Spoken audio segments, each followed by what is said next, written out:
Hello મિત્રો, welcome to my channel રસોઈની રંગત with ઉન્નતિ।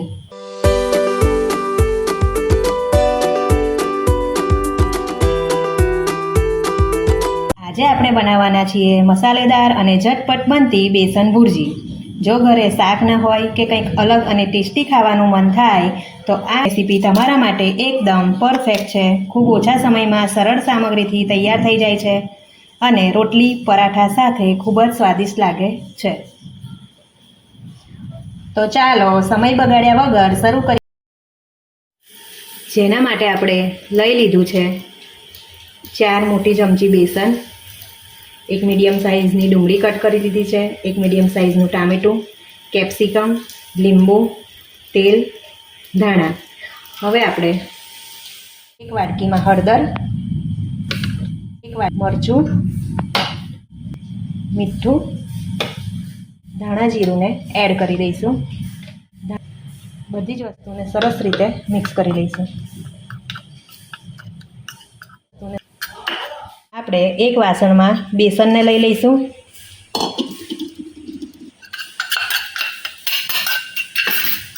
તેમાં આપણે આ જે મસાલો રેડી કર્યો છે હળદર મરચું મીઠું વાળો તે 1 ચમચી ઉમેરી દઈશું। એમાં પાણી એડ કરીશું। પાણી એડ કરી સરસ રીતે મિક્સ કરી લઈશું।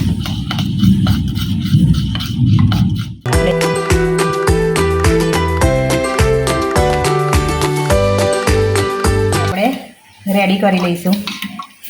હવે આને એક સાઈડ પર રાખી લઈશું। આપણે એક પેન લઈ લઈશું। તેમાં 3 મોટી ચમચી જેટલું તેલ એડ કરીશું।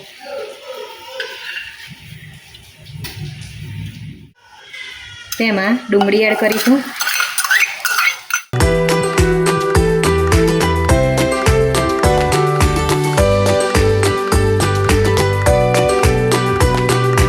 ડુંગળીને આપણે થોડી વાર માટે શેકાવા દઈશું, 1 મિનિટ માટે। હવે આપણે તેમાં ટામેટું એડ કરીશું।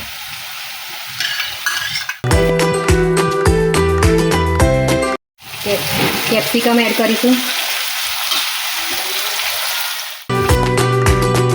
બધી જ વસ્તુને સરસ રીતે મિક્સ કરી લઈશું। હવે આપણે જે મસાલો રેડી કર્યો હતો તે એડ કરી લઈશું।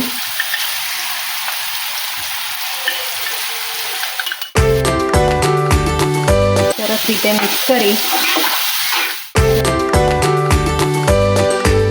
આપણે તેને ધીમા ગેસ પર 2 મિનિટ માટે સાંતળી લઈશું। હવે આપણે જે પ્યુરી રેડી કરી છે તેને એડ કરી લઈશું।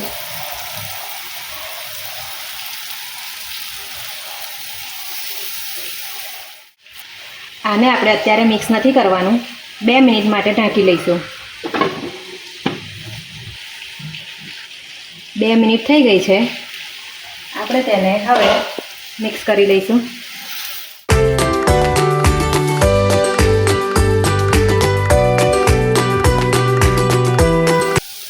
તમે જોઈ શકો છો આપણી બેસન ભુરજી હવે રેડી થઈ ગઈ છે। આપણે તેમાં ઉપરથી લીંબુ એડ કરીશું।